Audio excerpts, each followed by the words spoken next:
సంక్రాంతి పండుగ ఈ ఏడాది లీప్ ఇయర్ కావడంతో 15వ తారీఖున మనందరం కూడా సంక్రాంతి పండుగను జరుపుకుంటాం. 14వ తేదీ అంటే ఆదివారం నాడు భోగి, అలాగే సోమవారం నాడు మకర సంక్రాంతి, ఇక మంగళవారం నాడు కనుమ. కనుమ అనేది మనం జరుపుకుంటాం కదా! అయితే జనవరి 15వ తేదీన ఖచ్చితంగా మనం చేయవలసిన పని ఒకటుంది.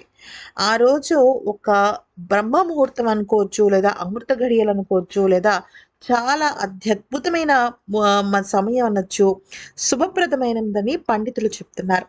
అయితే ఆ ముహూర్తంలో మనం స్నానం చేసినా, లేకపోతే సూర్య నమస్కారం చేసుకున్నా, లేదు అంటే దేవుడికి పూజ చేసుకున్నా కూడా ఈ 3 కార్యాలలో లేదా తులసి మాతకి దండం పెట్టుకున్నా కూడా మనం అనుకున్న పనులు అనుకున్నట్టుగా జరగడమే కాదు, అత్యద్భుతమైన యోగం అనేది వస్తుంది.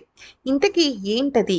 ఏం చేయాలి అంటే జనవరి 15వ తారీఖు ఉదయం 9 గంటల 14 నిమిషాల నుండి మళ్ళీ 10 గంటల 5 నిమిషాల వరకు ఈ మధ్య కాలంలో మీరు సంక్రాంతి పూట చక్కగా నువ్వుల నూనెతో స్నానం చేసిన అంటే నువ్వుల నూనెను తలకి లేదా మన శరీరానికి కొంచెం పెట్టుకొని తలంటి స్నానం చేసినా ఆ సమయంలో పర్లేదు.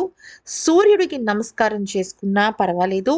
లేదంటే ఆ సమయంలో పూజ చేసుకున్నా కూడా పర్వాలేదు. ఈ మూడిట్లో ఏ ఒక్క కార్యమైనా సరే సంక్రాంతి రోజున అంటే సోమవారం జనవరి 15వ రోజున 9 గంటల 20 నిమిషాల నుంచి 10 గంటల 5 వరకు చాలా శుభప్రదమైనది.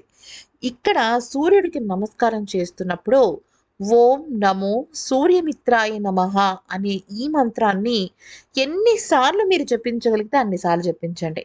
3 సార్లు అయితే 3 సార్లు, 5 సార్లు అయితే 5 సార్లు, 8 సార్లు అయితే 8 సార్లు.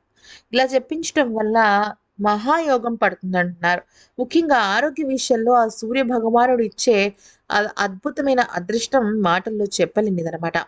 అందుకనే ఈ సమయం అనేది ఖచ్చితంగా గుర్తుపెట్టుకోవాలి.